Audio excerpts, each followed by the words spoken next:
Please get it for Mr. Ron Williams.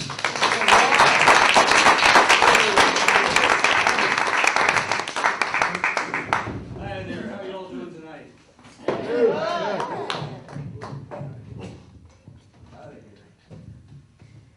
Well, you look like an intelligent group. A few exceptions. I'm from New Jersey. Anybody here from Jersey? Yep. Yeah. Ah, the exceptions. Oh. Well, I hope you enjoy the show. Speaking of shows, I was watching CNN the other night, and they had John Boehner on there talking about this or that, and I noticed they had his name spelled at the bottom of the screen. And I said, wait a minute, where I come from, you pronounce that Boner. His name is Johnny Boner. Can you imagine growing up, the neighbors thinking of you as a little boner boy? Probably in college, and some of the girls thought of him as the big boner boy. I don't know. But I know if my daughter came home and said, hey, I got a date with John Boner, I'd put the kibosh on that. I think that's why the guy cries a lot. Never had a date till he was 25. Anyway, as you can see, I'm an older guy. My wife tells me I'm well past my use-by date. I'm not fresh anymore. My expiration date's coming up. So I thought I'd give this a try. Speaking of expiring, my doctor passed away not long ago. Wait a minute, you laugh because my doctor passes away? What a sick group. Anyway, he passed away and told my wife, I got to find a new doctor. And she said, well, okay, why don't you go to see mine? I said, sure, okay, that's fine. Made an appointment, go in there, I'm waiting in the exam room, and it's for a checkup. And then walks this short little woman. And she's the strangest woman I've ever seen. She actually had a lopsided head. I mean, one side was much bigger than the other. And I thought, I hope her doctoring's done with the big side of her head, because I don't want a pea-brain doctor. Anyway, she checks my lungs and checks my heart, and then announces, Mr. Williams, I gotta check your prostate. I said, well, okay. So I bend over, and she gloves up and goes in there, starts diddling around. She's in there for like a minute and a half. I said, what are you doing in there, doctor? Not a vacation destination. I mean, she starts pushing some more, and I'm thinking, you know, this woman's short. Maybe her fingers aren't long enough for this procedure. But eventually, she finds my prostate and pulls out and says, yeah, it's fine. And I get him, I'm thinking, you know, doctor, if I was 6'4", you might have to put your whole arm in there. What if it got stuck? Have to walk out of this exam room with a little lop-headed doctor dangling out of my butt.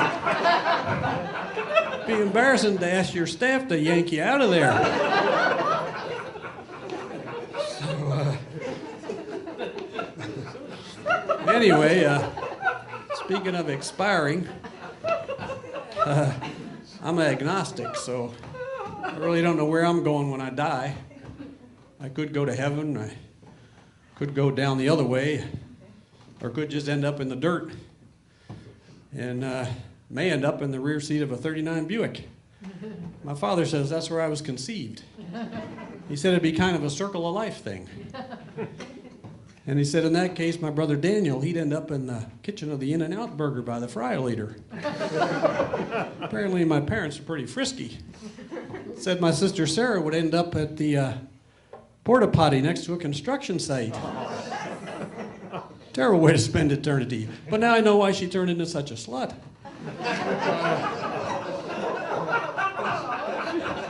Anyway, wanted to tell you about my recent trip to the supermarket. I don't like going there. My wife sends me. I usually come back with the wrong thing. But she thinks even after 30 years of marriage, I'm still trainable. Anyway, she starts talking about this, and she kind of goes on, and I can't keep my focus. She just uses so many words. And pretty soon, you know, I'm thinking about fantasy football and other more interesting stuff. In the end, I hear her stop talking, and I say, you better give me a list so I don't forget anything. She does. So I went to the market, and there's potatoes on the list. And I go to the potato bin, and I didn't realize there's yellow potatoes and red potatoes and white potatoes and bacon potatoes and sweet potatoes. And then there's yams. What the hell's with yams? I mean, are they like the illegitimate offspring of some spuds had a wild night at the potato bar? I mean, I can see them the next day laying in the field all hung over. And up pops this ugly red thing. One of them says, "What the hell's that?" The other one had a little speech impediment, said, "Yam if I know." That's why they're here. Hey, it's a $12 show, you know. So, anyway, I get the rest of the stuff into the market basket, and I get up to the checkout counter. There's an older woman in front of me, and she has like 40 items in her basket, and she's not putting anything on the belt. I said, "Ma'am, you got to put stuff on the belt." She says, "No, I don't put stuff on the belt till I get to the cashier, and I put up one item at a time, and then I can hear the blip. So one item, one blip. I know I'm not being overcharged." And I think to myself, you know, who's ever in charge here has it in store for me to meet every idiot that walks this earth before I die. So I say to her, "You know, hon, I'm an old man. Hairs in my nose are growing. I could suffocate time you're done here." And then I tell her there's a bingo starting in 5 minutes across the street, but that still doesn't get her to move. So I'm sitting there kind of fuming, and this ugly kid comes up, grubby little kid, grabs my shorts. He's got some dirty hands, messes up my shorts. Well, I don't like doing laundry too often. I mean, I can wear a pair of shorts 2 or 3 months once I get them prepped. And I prep them by hitting them with a little spray starch every morning. After a couple of weeks, they'll stand by themselves at the side of the bed. So I swing out of bed, plop my legs in there, pull them up just like a fireman. I'm ready to go. And I mean, otherwise, if I got to bend over, I may get dizzy, fall over, hit my head on the dresser, get hauled away in an ambulance, spend 3 days in a hospital with tests I don't need, run up astronomical bills, lose my house, my wife divorces me. I end up by the side of the road with a bunch of tools. I mean, this kid's endangering my lifestyle.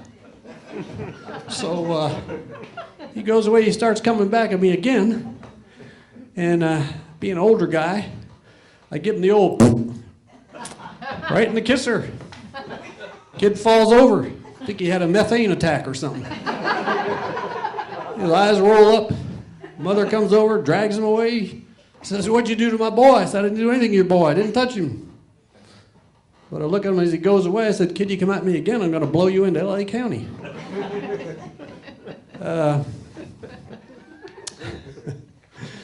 Anyway, I hope he spends eternity by the fry later.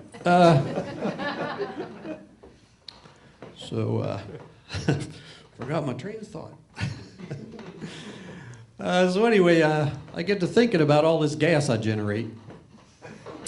Seems like us older people somehow do that. And I'm thinking maybe when we get to collecting our Social Security, we could get a little valve put in our butt. Hooked up to a little canister, you know, through a little line. I mean, it helped to deter global warming, help the environment, and create a whole slew of new jobs. I mean, you'd have canister manufacturers, canister cleaners, canister recyclers, and even a new medical specialty. It'd be called anal valvology. Got to make sure your doctor's certified in that. So I was looking around there, and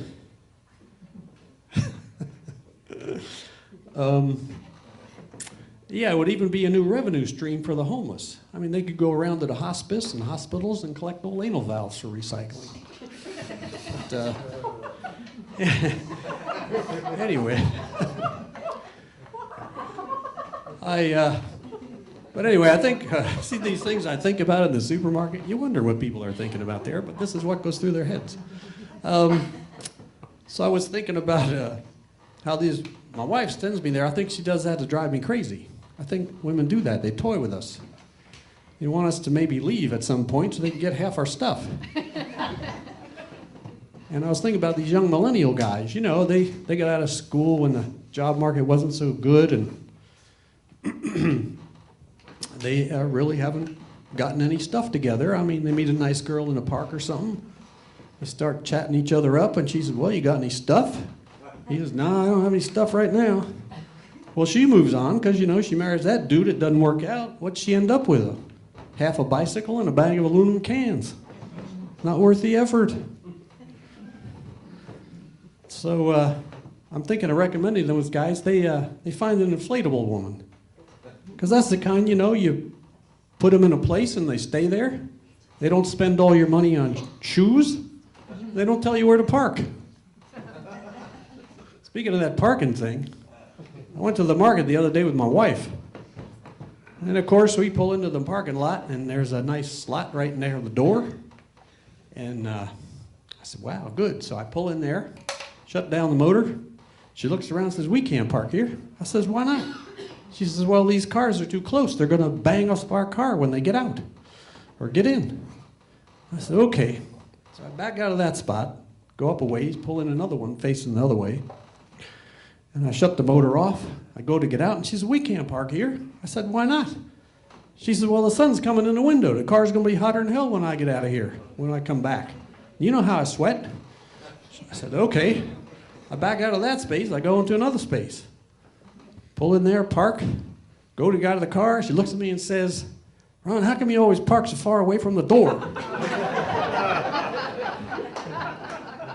That's the time I want to reach for that button on the dash that blows her meddling female ass right through the roof.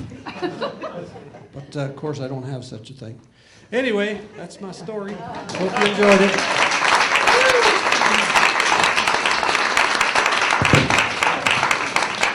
Ron Williams, give it up for Ron Williams. All right.